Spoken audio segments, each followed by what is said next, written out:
años por esta fecha. Esta es una vuelta que hago todos los años por esta fecha, porque es el aniversario de la liberación del pueblo judío que estuvo en el Holocausto, que estuvo en los campos de concentración del Holocausto. 80 años ya. Y quiero hacer hoy algo diferente en honor a todas aquellas personas que sufrieron ese arrebato de la humanidad, una tragedia sin límites, y en el eslogan de Prohibido Olvidar, los invito a que escuchen el testimonio que una persona viene a darnos hoy. Pero imagínense 80 años. Quiere decir que los sobrevivientes son pocos, sumando la edad que ya tenían cuando estaban allá. Y por eso es tan importante rescatar el testimonio de sus predecesores, de las personas que les siguen a ellos, sus hijos, sus nietos. Y en este sentido tengo una artista además venezolana que ha venido con todo el cariño y con toda esa energía y esa fuerza y esa honra que hace a su sangre, a sus raíces, a su familia, a su gente, a dar testimonios donde quiera que va, y da charlas y da conferencias, y además es escritora. Bienvenida, Judith Ozers Müller, ¿se pronuncia así? Müller. Muy bien, sí. Al carrusel de tus sueños, a esta vuelta solidaria, a esta vuelta compasiva, a esta vuelta de motivación. Aquí los micrófonos son tuyos. Hola, muchas gracias. Gracias por invitarme y por tenerme aquí hoy. Vengo a hablarte de la historia de mis abuelos. Tengo varios abuelos que pasaron por campos de concentración y campos de exterminio. Hay una diferencia entre los dos. Los campos fueron horribles todos, pero había campos de exterminio donde llegaban directo a morir. Y mis abuelos pasaron por ahí también. Ok, entonces, cuando dices mis abuelos, ¿me estás hablando de los dos abuelos? ¿Abuelo y abuela como pareja? ¿O abuelos por parte de un padre y una madre? ¿Qué edades tenían? ¿Y en dónde vivían? ¿En dónde fueron secuestrados? Porque eso es un secuestro, ¿no? Para poderte hablar de todo eso, podemos comenzar desde el principio, el antes del Holocausto, porque la historia es como el antes, el durante y el después. Se divide en 3 partes. Mi abuelo paterno tenía 13 años cuando entró a la guerra.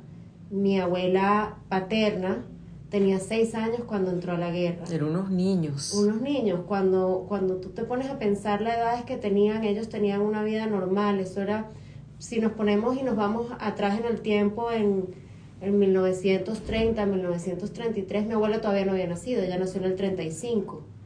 Y mi abuelo nació en el 1929, y él tenía una vida normal, una vida como uno puede tener ahorita, con la tecnología del momento. Él estaba feliz de mudarse a un apartamento que en aquella época lo novedoso era tener una nevera. Siempre decimos que tener una nevera en esa época en un apartamento es como hoy en día decir que tienes un ascensor en una casa. O sea, un lujazo. Era un lujazo tener una nevera. Sí. De vacaciones iban a montar bicicleta con la familia, se iban a esquiar. En Europa invierno, en donde vivían. Entonces no es que tenían que viajar necesariamente lejos, pero... Entonces eran unos niños, sí, judíos, pero el judaísmo se veía pues como una religión, como hoy hay tantas religiones. Y de repente todo cambia. No fue de repente. No fue de repente. Eso es lo que ahí quiero llegar. Sí, no es como un switch que uno prende la luz y la apaga y de repente se acabó el mundo que tenían. Hubo varias cosas que vinieron pasando. Ellos cuentan que al principio, más bien en las fiestas religiosas, todos los niños, no solamente los judíos, iban al templo a pedir chocolate, porque se daba chocolate en algunas fiestas religiosas, entonces a todos les gustaba ir. Y primero comenzaron a quitarle las posibilidades de tomar algunas carreras. Entonces no te dejaban ser médico, no te dejaban estudiar arquitectura. Después, como eso no era suficiente, a partir del 35 querían saber quién es judío más fácilmente. Todo esto comenzó en Alemania. Entonces te exigieron que en tu nombre te cambiaras el nombre y agregaras a las mujeres Sara y a los hombres Israel como parte de tu nombre, para que cuando te presentes la gente pudiese saber que ese es tu nombre, que tú eres judío. Después vino el agregar una J en el pasaporte. Entonces cuando mostrabas el pasaporte ya sabían que eras judío sin preguntarte el nombre.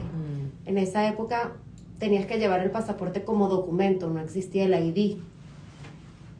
Después vinieron más cosas hasta que comenzó la ley de cargar la estrella judía en la camisa, en la chaqueta, por delante y por detrás en algunas partes, que era ya más obvio a todo el mundo quién es judío y quién no. No había falta de acercarse a ti y preguntarte cuál es tu nombre o mostrarme tu pasaporte, porque ya era muy visual los símbolos de quién es quién. Entonces fue un proceso de años que tomó, que fueron quitándoles derechos. Fueron quitándoles derechos a los judíos. Entonces, cuando esto pasa, yo supongo, y bueno, lo que he visto en documentales, en películas, en amigos, en muchísimos amigos de la comunidad, que me dicen que muchos huyeron. O sea, es como todo, ¿no? Cuando pasa en algún país, tú te estás oliendo, esto no pinta bien, esto va hasta dónde vamos a llegar, y muchos salieron. Los que se quedaron, bueno, no, esto no va a pasar, esto va a pasar de alguna manera, esto no va a ir de mal en peor. ¿Le pasó eso a tu familia? Mira, hay maneras de ver esa parte. Yo siempre intento explicarlo de otra manera. Es como cuando tú te mojas con agua fría. Ajá. Y entras a un shock de agua fría y dices, wow, esta agua está helada. Ajá. Pero cuando de repente estás bañándote con agua caliente y se va enfriando, lo vas soportando. Hay cosas que te vas ajustando y lo vas soportando. A veces son incómodas, pero como que no te das mucha cuenta de lo que está pasando hasta que ya no hay vuelta atrás. A mi familia le pasó que ellos aplicaron a muchos sitios, a Estados Unidos aplicaron también para emigrar y les negaron muchas emigraciones. Mucha gente intentó salir y no pudo. Hubo una convención, la convención de Vial, en el 38, donde se reunieron muchos países a ver qué se hacía con el problema judío. Y en esa convención se decidió y se mostró al público qué países estaban dispuestos a no querer judíos y qué países no querían aceptar nuevos judíos. Y así pasaron a la historia. Correcto. Con esa mancha, ¿verdad? Perdón, con esa mancha, ¿no? Algunos, los que no los quisieron aceptar y así se quedan, como digo yo, así se quedan.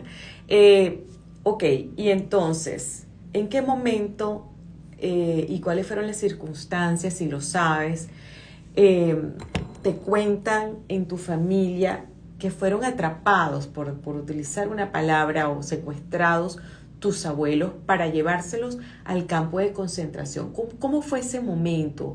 ¿Te lo han contado? ¿Esos detalles sí fueron develados de parte de tus abuelos? Sí, mi abuelo se enfocaba mucho en poder contar su historia. Él quería que la mayor cantidad de gente lo sepa. Mi abuela estaba muy chiquita y ella no recuerda tanto, pero recuerda el trauma. Una de las historias más fuertes que nos contaba mi abuela es que en el momento que a ella la obligaron a ir al tren para ir al campo donde ella la mandaron, a Theresienstadt, que era en Terezin, a ella su mamá, mi bisabuela, le dio una torta de chocolate checa, un Pischinger. Para que se la llevara. Para tener algo de comer, porque tenían miedo que no iba a haber nada de comer. Estuvieron muchos días esperando sin comida para montarse el tren. Y ella tenía tanto miedo que esa torta se le derritió en la mano y se le volvió borona. Una niña de 6 años. que estaba Imagínate. esperando para montarse en un tren. Y lo recuerda, ¿no? Además, Lo lo recuerda, wow. O sea que la experiencia más viva o el testimonio más vivo lo tienes de parte de tu abuelo era más grande. Sí, y lo contaba a todo el que él podía. ¿Cómo fue? ¿Cómo fue esa experiencia? Tú, tengo entendido que, bueno, dentro de tu curiosidad y esas ganas el respeto a nunca olvidar, entrevistabas a tus abuelos, ¿no?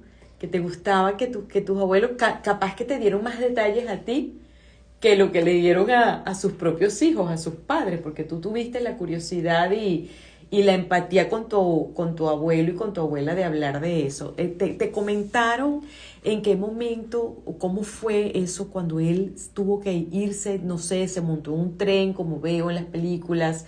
¿Cómo fue eso? ¿A cuál campo de concentración fue? Mira, mi abuelo lo mandaron primero a Terezín, que era un campo donde traían a todos los judíos y de ahí los mandaban a otros. A él primero lo mandan a Terezín con toda su familia, les mandan una carta de deportación que se tienen que presentar. El miedo a no presentarse es muy grande, entonces ellos se presentan y los mandan a Terezín en unos trenes con las ventanas cerradas, selladas, donde no tienen manera de escapar. En Terezín estuvo casi un año y ahí estuvo con otros muchachos de su edad. Los separaban para dormir por edades, mujeres por un lado, hombres por el otro, jóvenes y niños por otra parte. Él estuvo con niños de su edad, más bien los niños de su edad hacían lo que podían, buscaban comida de la manera que pudieran. Los obligaban a trabajar, a hacer trabajos forzosos. Claro, todo el mundo tenía que ser útil. Si no eras útil, te mandaban a otro lado. ¿Cómo fue útil tu abuelo? En Terezín, él recolectaba comida en una zona donde se sembraba comida para la cocina y para los nazis. Y lo que caía al piso, lo que estaba podrido, era lo que ellos se guardaban en los bolsillos para después poder comer. Pero independientemente también quería comentar que seguían siendo niños, entonces cada vez que encontraban un papel, un lápiz, hicieron una revista. Esta revista está hoy en un museo. Una revista. Sí. Wow, increíble. ¿Y qué era? ¿Documentando lo que pasaba ahí o cómo era? Era una revista documentando lo que pasaba ahí desde la perspectiva de un niño, pero también documentando las peleas que tenían entre ellos, que si un niño tenía piojos, que si había que sacar las camas para al fin, como dices sacudirlas. tú, ¿no?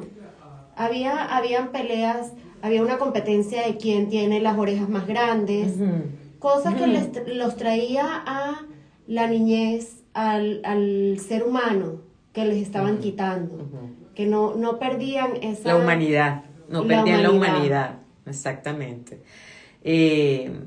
Bueno, sobrevivientes. Buscando en cada minuto cómo sobrevivo mentalmente a esto, ¿no? Sí. Y eso existe. Esos papelitos, existe, lo esa guardaron. Esa revista está guardada, está en un museo. Wow. Tenemos fotos de esa revista. Es que no solamente tienen fotos, déjenme acercar esta cámara, no solamente tienen fotos de la revista, sino que también esta niña ha hecho 2 libros. Porque además es artista, ya nos vas a contar qué es lo que haces. Ha hecho 2 libros, las carátulas de los libros son de ella, las diseñó ella, y en este libro está la cara de su abuela.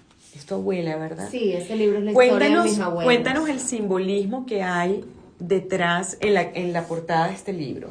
Mira, este libro tiene mucho significado para mí. Este libro representa un poco la historia de mi familia. Es la portada de mi abuela a la edad que tenía, 6 años, la estrella que estaban obligados a cargar. La base del libro es una página de periódico de cuando los alemanes invadieron Checoslovaquia, que es de donde ellos son.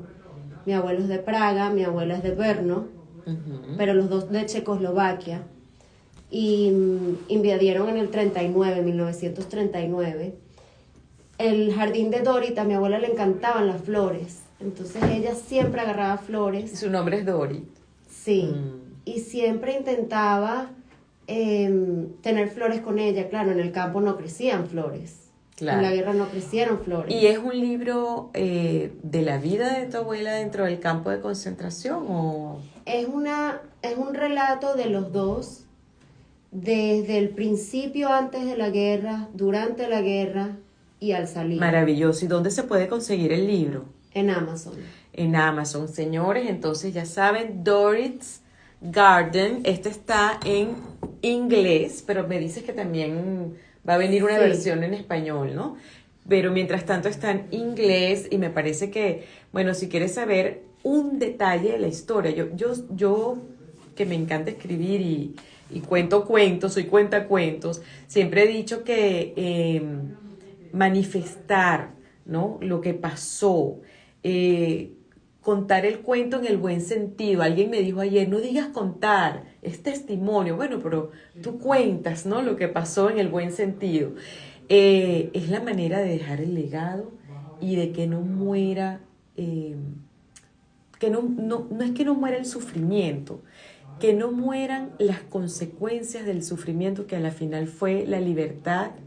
Y echados para adelante, mira, como ustedes yo no he visto pueblo, de verdad que sí, porque cómo han sobrevivido, cómo han sobrellevado todo esto, cómo se forman, cómo son exitosos, estudiosos, y de verdad que yo les tengo muchísima admiración, aparte de que bueno, tengo grandes amigos, ya saben, Dorit's Garden.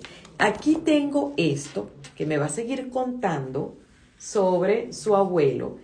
Y miren lo que me han traído. Esto es una belleza en el sentido no solamente histórico, sino como legado de lo que... Pero mejor yo no voy a hablar más. Mejor tú explícanos qué significa esto. ¿Qué legado? ¿Por qué esto que parece tan sencillo es un legado tan importante para ustedes como familia? Mira, eso que tienes en la mano es un vaso, pero ese era la porción de comida de mi abuelo cuando estuvo en Auschwitz. Él, después de que estuvo en Terezín, lo transportaron a Auschwitz en trenes de vagones de animales y 3 días estuvo ahí. Una vez que llega a Auschwitz, esta era la porción de comida al día. O sea, esto era lo que le daban ahí. Lo que cabía aquí, esto era lo que se comían en el día. Eso era lo que él comía en el el día. Y me estabas contando antes del programa que si se te perdía, o sea, si se te perdía te quedabas sin comer. Sí, eso tenía un valor único, porque eso representaba la vida para él.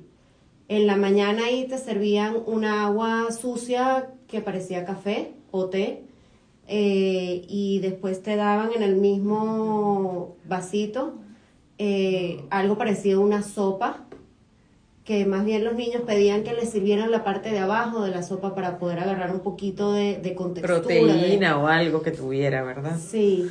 Wow. Pero esa era la porción de comida de él. A veces en las noches o en algún momento del día les daban una porción de pan viejo. Él dice que con mantequilla a veces, pero esa era la porción de comida del día. Y era importante tenerlo porque si no tenía cómo hacer la fila para recibir algo. ¿Hay alguna anécdota en especial que a ti se te haya quedado así como, o que te haya impactado mucho de todo eso que te ha contado tu abuelo? ¿Hay algo que tú dijiste, wow, esto nunca lo voy a poder olvidar? Sí, él contó muchas anécdotas, muchas, de todo lo que le pasó. Él estuvo en las marchas que hoy en día son llamadas marchas de la muerte. ¿Qué era una marcha de la muerte? Una marcha de la muerte son el recorrido que tuvieron que hacer los presos que estaban en Auschwitz cuando la guerra ya estaba terminando y los aliados estaban llegando. Auschwitz lo liberaron el 27 de enero, por eso es el Día Internacional de la Conmemoración del Holocausto, y a él el 21, 6 días antes, lo sacan de ahí, lo obligan a marchar como 400 millas, lo que, para ponerlo en perspectiva, lo que sería ir de aquí a Disney y de vuelta. Wow, y en enero, o sea, el frío, si tenemos un poquito de frío aquí en Miami y nos tenemos que arropar, yo no me puedo imaginar que estas personas tuvieron que caminar tanto, imagínate, si de aquí a Orlando son 4 horas en carro, o sea, y de vuelta. Y de vuelta, imagínate, con frío, y le tocó casi una semana antes de la liberación, o sea que no fue liberado porque ese fue en ese campo de concentración, o sea, quiero decir, ella, creo que lo que me estás explicando es que lo sacaron de ese campo de concentración a través de esta marcha, y 4 días después liberan este campo de concentración, o sea que tu abuelo inclusive se tuvo que quedar más tiempo porque fue para otro campo que fue liberado después. Correcto. Él tuvo que marchar, una parte se hizo en trenes helados, que mucha gente murió en los trenes por lo helados que estaban. El que se quedaba atrás era fusilado, así es como murió el papá de él, mi bisabuelo, en estas marchas, se quedó atrás y fue fusilado. Pero lo que a mí más me impacta de estas marchas es que el nazismo intentó quitar todo lo que es el ser humano de la población judía, de la gente que estaba ahí. Sin embargo, mi abuelo siempre cuenta o contó que ellos entre ellos se ayudaban. Él le dio a su papá una porción de comida de él. Fue la última vez que lo vio, justo antes de esas marchas, para darle a entender que él estaba bien, que él se estaba cuidando. Fue la última vez que vio a su papá. O sea, su papá no sobrevivió. No sobrevivió. Entonces, los valores que él tenía inculcados y las amistades entre niños que él formó en el campo, es lo que lo ayudó él a su suerte a sobrevivir. La manera en que él se manejó en el campo y la fuerza y los valores que él mantuvo de no perder el ser humano, el tener la fortaleza de ayudar al que está al lado, por más de que él también necesitaba ayuda. Cuando yo escucho estas cosas, no solamente del pueblo judío, sino de otros pueblos que también han pasado lo suyo, ¿no? Ahí es donde yo digo, tengo fe en la humanidad. A pesar de la desgracia, a pesar de lo terrible, de lo deshumano que parecía, que fue realmente, ser humano es lo que te ayuda a sobrevivir. Y yo tengo fe en la humanidad. De verdad que valoro muchísimo tu testimonio y los testimonios de tantos que se atreven a hablar, porque le comentaba a Judith que yo conozco gente que me dicen, descubrí que era judío porque se estaba muriendo mi abuelita y me dijo la verdad, porque cuando llegaron a Colombia decidieron, fue tan traumático, fue tan horrible lo que pasaron, inclusive unos hasta que perdieron la razón, que decidieron no decir nada y vamos a tratar de que se adapten los muchachos cuando nazcan aquí en este país y esto se acabó, aquí no se habla de esto, ¿no? Y bueno, sin ánimos de criticar porque además no estaban bien, ¿no? Ellos no estaban bien y me gusta cuando la gente pues habla de lo que tiene que hablar. ¿Qué otra cosa nos puedes contar en los últimos minutos que tenemos? A ver qué... el técnico, ¿ok? Sí, tenemos todavía un minutico, de repente una reflexión o algo que quisieras destacar. Tú me preguntaste que por qué este vaso es tan importante para nosotros, porque este vaso nos recuerda que muchas veces valoramos las cosas incorrectas. Muchas veces se nos olvida qué es lo importante en la vida. Uh-huh. Y a nosotros nos enseñaron que a uno no nos llenan los ceros en la cuenta del banco. A uno nos llena la gente que se sienta en la mesa de uno, los que tienes alrededor, la familia que tienes. Esos son los valores que a nosotros nos llenan como personas. Y para terminar ese punto, cuando mi abuela llegó a Venezuela, ellos no sabían Venezuela, no conocían el idioma, no conocían a nadie. Imagínate. Y llegaron en barco y de repente había un señor con un cartel llamando al papá de mi abuela, mi bisabuelo. Y él tenía miedo porque no sabía quién era este señor. Resulta que el señor que los estaba recibiendo es el abuelo de mi esposo, que era otro checo que estaba en Venezuela y sabía que venían mi familia, sabía que venían unos checos que no sabían el idioma y se fue a recibirlos y los recibió en su casa y los tuvo en su casa por 1 mes o 3 meses hasta que pudieran conseguir un sitio donde estar. Entonces todos esos valores de ayudar al prójimo, de tratar al prójimo como quieres que te traten a ti, son los valores que representan este vaso hoy en día para nosotros. Y son los valores, amigos, que representa tener gente como Judith, que se ha dedicado pues a dar el testimonio, a escribirlo, a hablarlo. Aquí tenemos las horas negras, de lástima no tenemos más tiempo, pero también es un libro que lo recomiendo. Las horas negras es un poemario, ¿no? Sí. Y también la portada es de Judith, también está en Amazon. Sí. Y los poemas tienen que ver, supongo, además tiene fotografías de personas que son sobrevivientes también. Sí. Y miren, yo voy a leer esto, lo abrí así como rápido y dice: ella, una muestra querida por tantos, esposa, madre y abuela, mujer sabia y guerrera, 4 generaciones después, cuenta su historia y hace una pausa. Ella ganó, ella vivió. La misma antes y después, la niña y la adulta en un mismo cuerpo, el pasado que mira el presente, para construir un futuro palabra a palabra, para vencer el odio y el miedo palabra a palabra. Ella ganó, ella vivió. No sé de quién estoy hablando. De Raquel Marcos. Raquel Marcos. Sí, qué belleza. Bueno, yo creo que este ha sido uno de los programas más bonitos que ha dado el Carrusel, una de las vueltas más bonitas. Yo quisiera irme con esta imagen, ¿no? Que ya lejos de representar algo malo, representa algo bueno. Representa la historia, representa lo vivido, representa la valorización que ahora tenemos que hacer de las cosas, como dice Judith. ¿Qué nos salvó? Nos salvó los principios, nos salvó la humanidad de nosotros, nos salvó la unión, nos salvó las ganas de vivir, pues, las ganas de sobrevivir también. Creo que esto da para mucho más. Me encantaría volverte a invitar más adelante. Sé que representas, ¿cómo se llama la asociación? Yad Vashem. Yad Vashem. Rapidito. USA es Foundation. Estamos aquí en South Florida, trabajando en una organización que se ocupa de educar y mantener viva todas estas historias y todo el research que se hace. Mucho que hacer, mucho que contar, pero la empatía, la solidaridad y la unión es lo que prevalece en las situaciones de crisis. Nunca olvidar para que no vuelva a pasar.